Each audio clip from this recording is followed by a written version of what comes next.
All right, so we just got done solving radical equations. Now we're going to learn how to solve basically radical equations in disguise, which is those fraction exponents that we recently learned about. So how you solve a problem with a fraction exponent in it.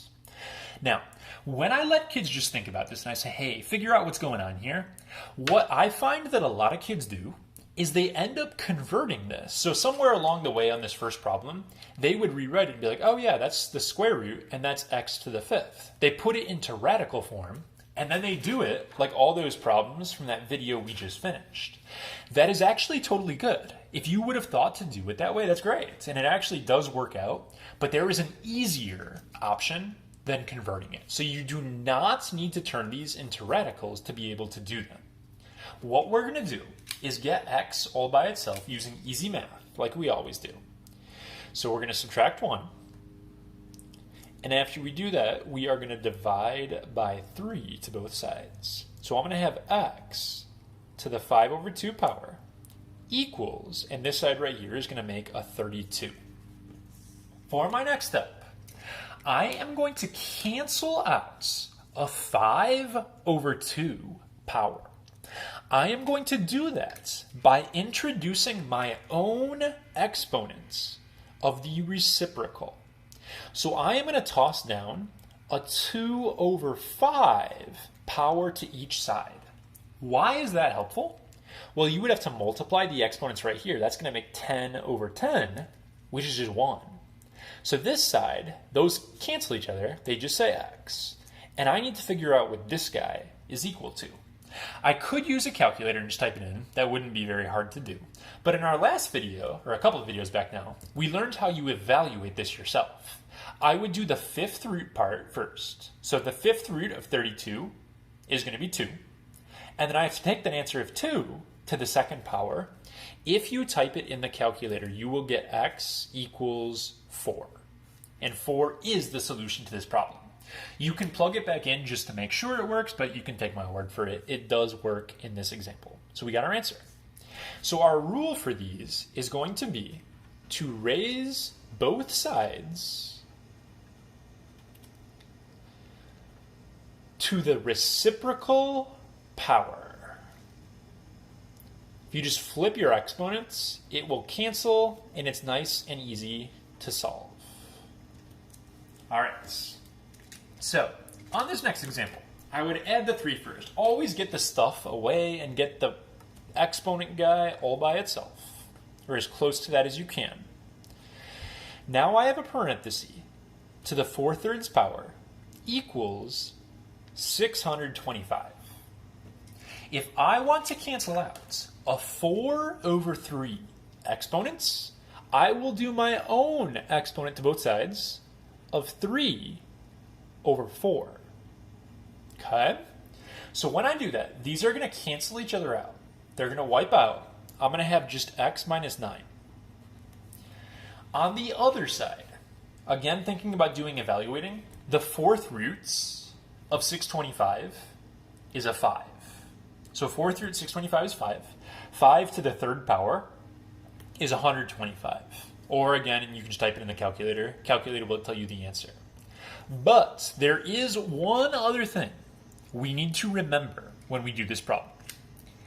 I just raised both sides of this problem to the 3 over 4 power. See if you can think about what I'm about to say. Where am I going with this? We just did a 3 over 4 power to both sides. Well, a 3 over 4 power is like doing a 4th root. I just technically, in orange here, did a 4th root on both sides of the problem. When you do an even root, like a 4th root, you need a plus or minus sign. Okay?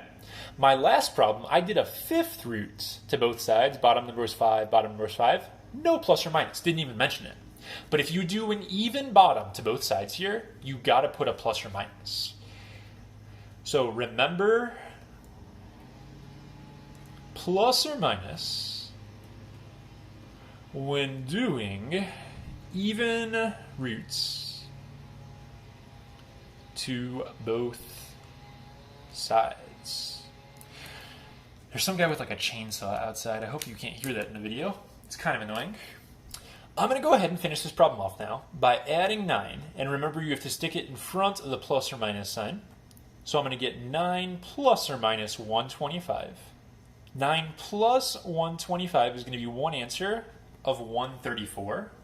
And then I also need to do 9 minus 125, which is going to be a second answer of negative 116. It never hurts to plug both answers in. It's actually a really good idea to plug both of your answers back in and make sure that they actually work like they're supposed to. But again, take my word from it, they will both get you the right answer. 2 more examples in this video. So, next problem, try for yourself here. Start by getting your radical, or sorry, your rational exponent by itself here. Gotta subtract your 5, and then you gotta multiply by 2. So you're gonna get a negative 8 from that.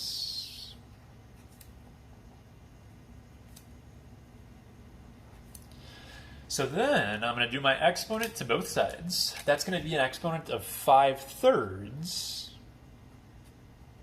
Anytime you see a negative, you should ask yourself, oh, is this okay? A negative exponent, but that's going to be an odd root that you're doing, so we're okay there. Those will cancel. I'm just going to get x plus 6. The cube root of negative 8 is negative 2. And then negative 2, that answer, to the 5th power, is a negative 32. Making my final answer here, x equals negative 38. Again, plugging in your answer is smart. You should do it, but I'm skipping it to make the video a little shorter. It will work if you plug it back in.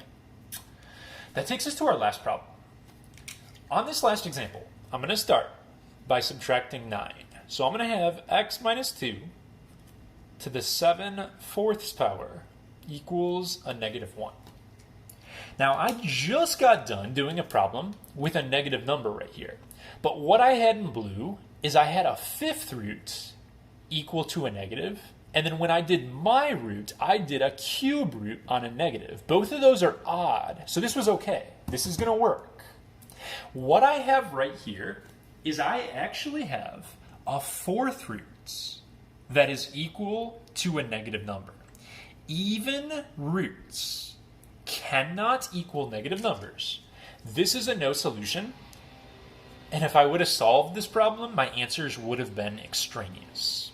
So even roots can't equal negatives.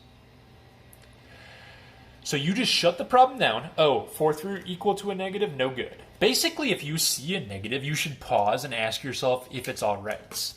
Even if you had a problem, so I'm going to make a similar problem. You can just look at this. You don't have to write it down. Let's say I had something where it was like 4/9 or something like that equals negative 1. This is an odd root equal to a negative, so I'm okay to proceed. I can do my next step because it's only an odd root. But my next step is going to actually be to do a 4th root on both sides. And a 4th root of a negative is going to shut me down at this step right here. So basically, if you want to be able to do a problem with a negative, it has to be where both of the fraction numbers are odd. If either of them is going to be an even, it'll eventually not work out. So these problems aren't so bad to do. You just have to remember, when do I put a plus or minus? And when do I need to worry about if there's solutions or not?